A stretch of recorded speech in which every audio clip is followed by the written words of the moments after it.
Naglalaro si Dolly ng bola. Oh, saan napunta ang bola ni Dolly? Sino ang nagtatago sa mga palumpong? Ang mangkukulam. Nagiging makulit na naman siya. Nakakita si Dolly ng berry bush. Kay sarap na mga berry na ito. Oh no! Lumaki ng husto si Dolly. At ngayon si Dolly ay naging napakaliit. Thorny, naririnig mo ba si Dolly? Hindi niya naririnig. Ano ang dapat nating gawin?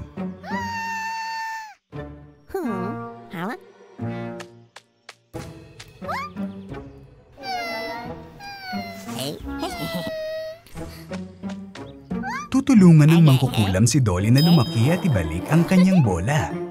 Oh, itong Phil yung mangkukulam. Si Dolly at ang kanyang ina ay naglalakad sa paligid ng tindahan. Humingi ng laro ang multo si Dolly.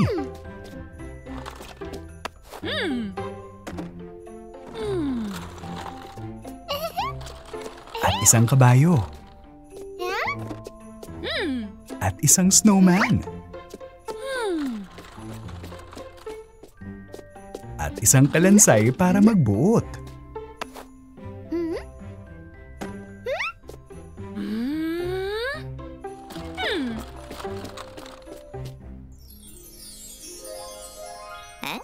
Oh, mangkukulam yan.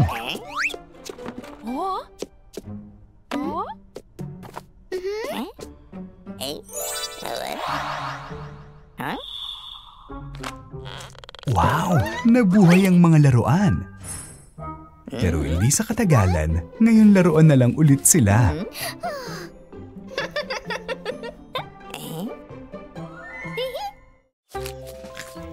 Si Dolly at Thorny ay kumakain ng candy habang pauwi.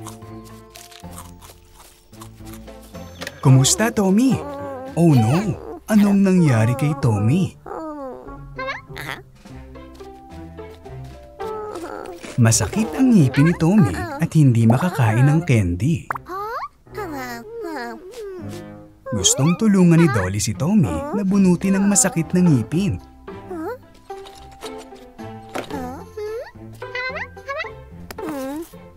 Hindi nga. Hindi pa handa si Tommy para dito.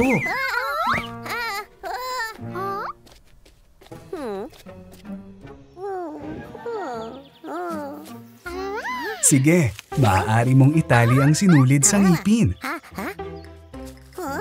Isa, dalawa, hila! At hindi na masakit ang ngipin. Kumusta, Johnny na pulis? Dumating sina Dolly, Panda at Tommy sa museo. Kawili-wili.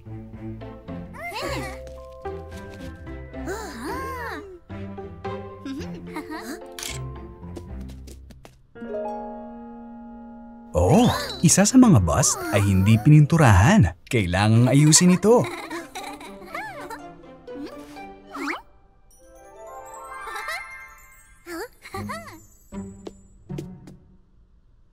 Tommy, abalain mo si Johnny na pulis.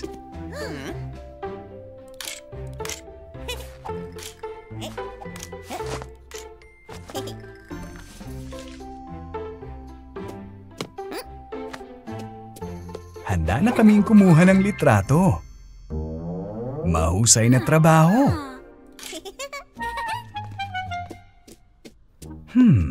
Hindi pa rin maintindihan ni Johnny kung ano ang mali sa bus na ito. Nakauwi si Thorny sakay ng kotse.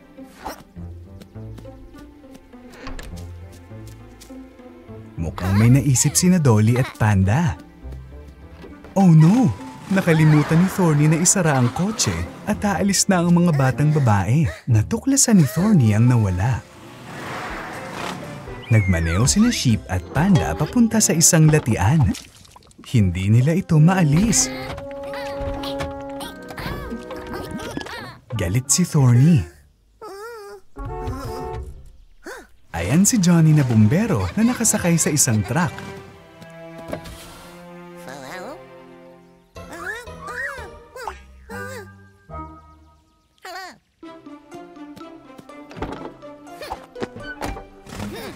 Hinahanap nila ang kotse.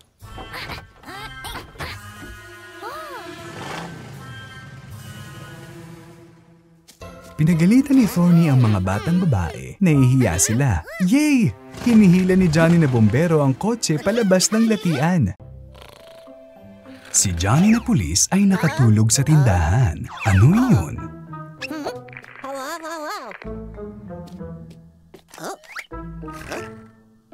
Sina Dolly at Tommy pala na nakascooter. Mukhang hinahabol sila.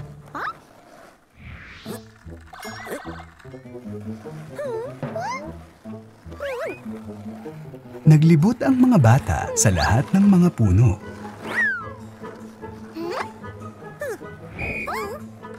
At lahat din ng mga kahon. Oh no! Isang balakid na gawa sa kahon. Mag-ingat ka!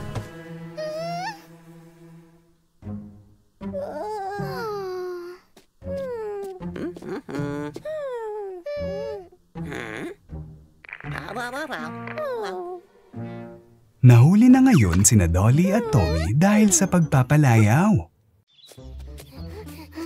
Ang mga bata ay tumatakbo sa isang lugar.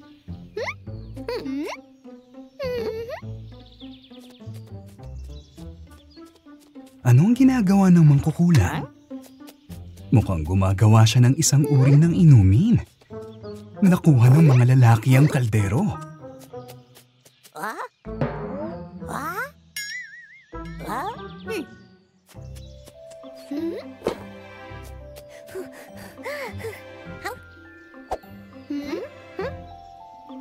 Gustong subukan ni Dolly ang inumin. Dolly, paano mo ginawa ito? Gusto rin ni Tommy. Tommy, naging mabilis ka. Hindi rin tinanggihan ni Panda ang inumin. Naging malakas siya. Wow! Ang mga bata ay naging mga superhero. Naglalaro sina Dolly at Tommy sa labas ng bahay ng mangkukulam. Binuksan ng mangkukulam ang pinto. Sino itong nagsasaya at nag-iingay? Kukunin ko ang bola sa iyo.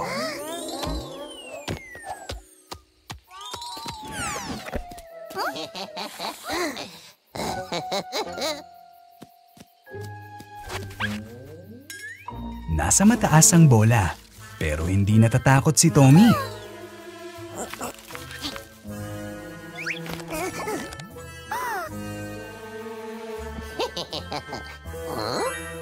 Oh, isang multo.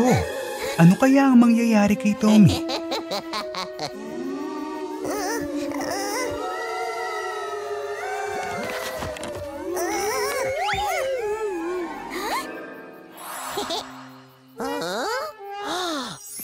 Napakatapang ni Tommy.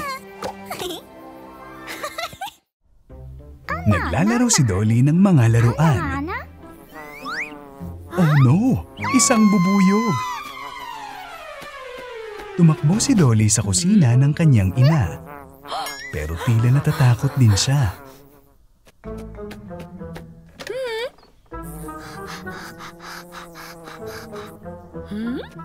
Binuksan ni Nanay ang pinto at inilabas ang cupcake para makakalipad ang bubuyog.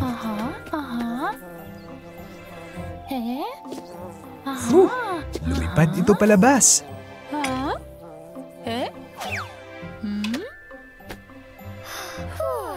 Anong sigaw iyon? Oh no!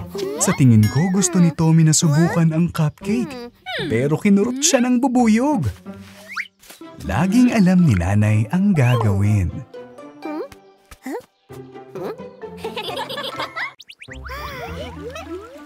Sobrang init sa tabing dagat. Tingnan mo, may sorbetes doon. Nagbenta ng sorbetes ang tinderong si Johnny sa mga babae. Ngunit napakaliit nito.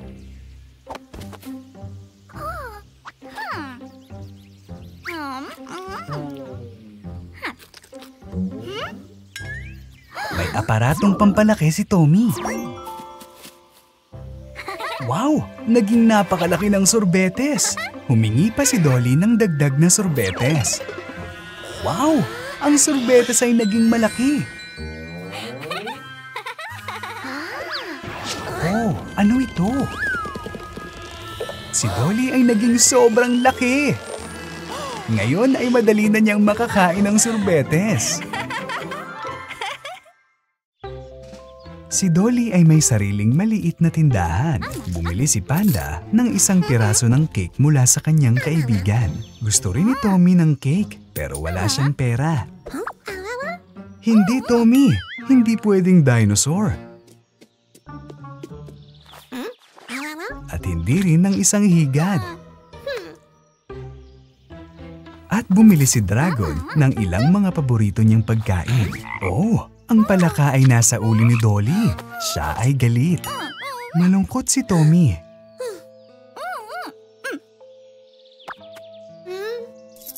Pero nagbigay si Dragon ng pera kay Tommy.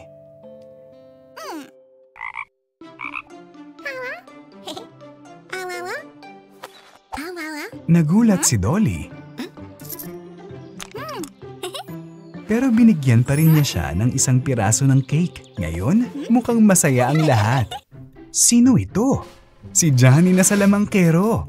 Si Johnny na Salamangkero ay gagawa ng mga trick para kay Dolly, Panda at Dragon. Kinuha niya ang pulang letrang A at pinaputok ito na parang lobo.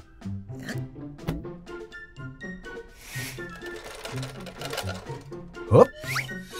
Isang pulang mansanas ang lumitaw kapalit ng pulang letrang A.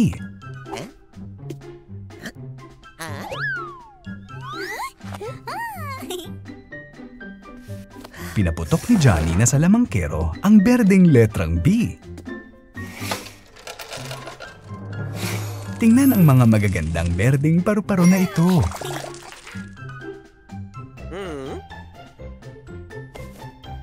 Ang huling dilaw na letrang S.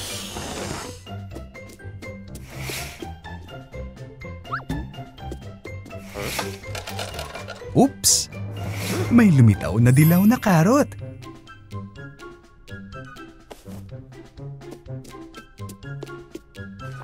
Kuneho, hawakan mo ang karot.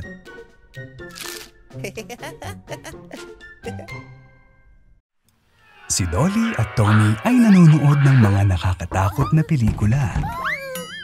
May kumakatok. May kumakatok ng paulit-ulit. Mukhang gustong buksan ni Dolly. Mag-ingat ka. Kakaiba.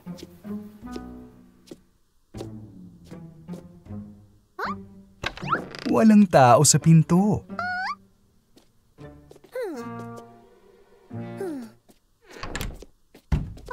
Pero sino yung kumakatok? Wala nang tao ulit. O ingat mga bata!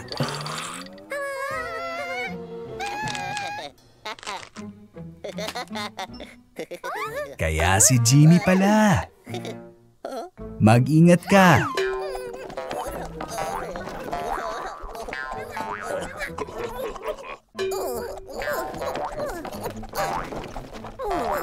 Si Dolly at Panda ay naglalaro ng mga laruan. Yay! Isang set ng konstruksyon!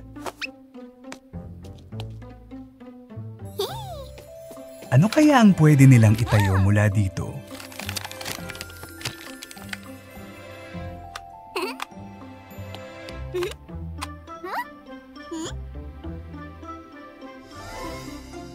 Napakagandang lungsod ang napatayo ng mga batang babae. Ngayon ay pwede na silang maglaro hanggang sa gusto nila. Wow! Sino ito? Isang dinosaur.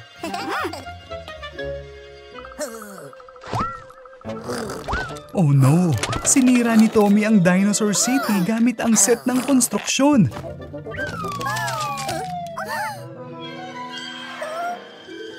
Mga bata, hulihin ang nagloloko. Si Panda, Dolly at Tommy ay naghahanap ng kayamanan sa tabing dagat.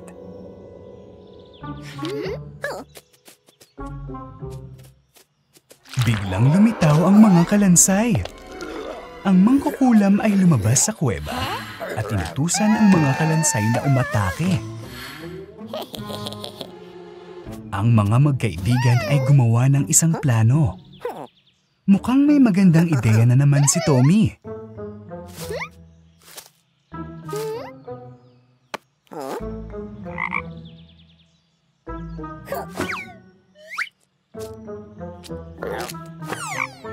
Haha! Ang mga kalansay ay natakot sa palaka.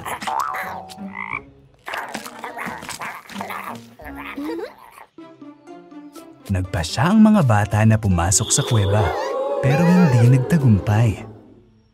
Nag-uusap sina Dolly at Panda. Itinabi ni Dolly ang laruan at umuwi kasama si Panda. Biglang nahulog ang laruan. Natagpuan ng aso ni Johnny na pulis ang laruan at gusto nilang ibalik ito sa may-ari nito. Natakot sina Sheep at Panda at mas mabilis silang nagmaneho.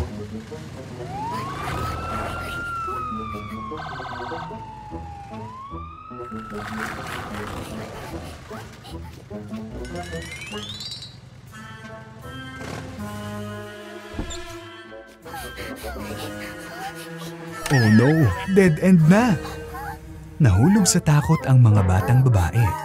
Ang kanilang mga tuhod ay nanginginig. Naglabas ng laruan ang pulis na si Johnny at ibinigay kay Dolly.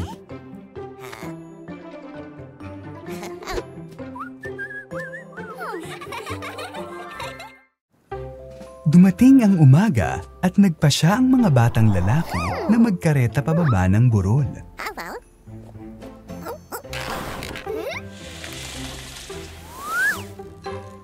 Wow! Matarik na dalisdis! Gusto ito ng mga batang babae. Kinuha ni Thorny ang kareta sa itaas. Ang mga batang babae ay gumulong nang hindi naghihintay sa matinik na hedgehog.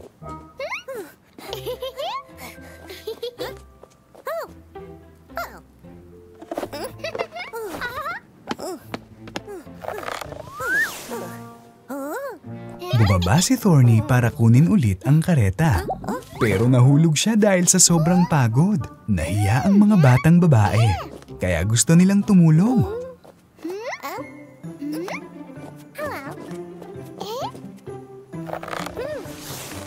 Yay! Lahat ay nag-skate at ang lahat ay nagsaya.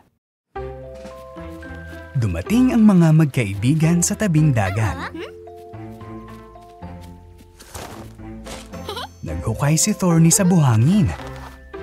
At ang mga batang babae ay nakaupo sa ilalim ng payong. Ano ang ginagawa ni Thorny? Parang may pinapatayo siya.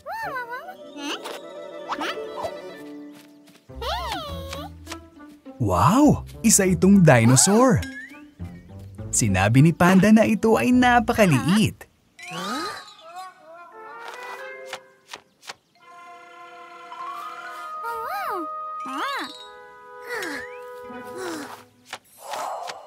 Wow!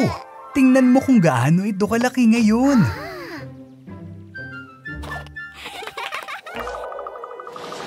Ano? Totoo ba ito?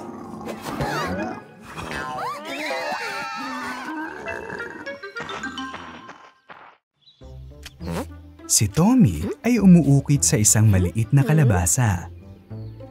Si Dolly ay umuukit sa isang malaking kalabasa. Masama ang loob ni Tommy. Mas malaki ang kalabasa ni Dolly kaysa kay Tommy.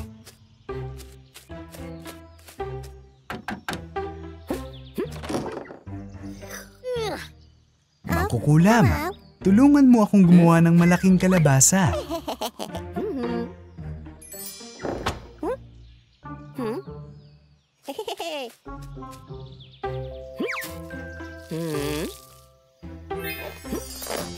Ang laki ng kalabasa na pinalago ni Tommy.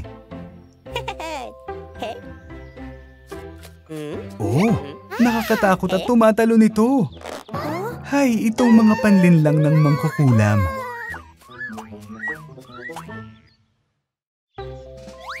Naglalaro ang mga magkaibigan sa tabing dagat. Malakas na hinagis ni Panda ang bola at lumipad ito. Saan pumunta si Tommy? Nagpasya si Johnny na pulis na imbestigahan ang kasong ito.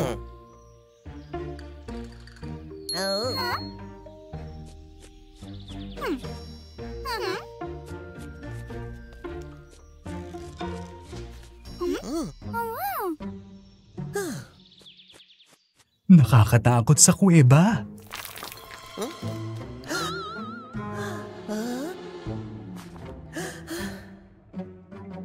Oh no! Isang multo! Takbo ng mabilis, Johnny na pulis!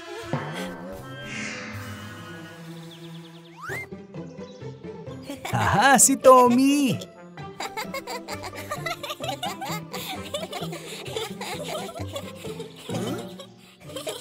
Oops! Mukhang galit si Johnny na pulis.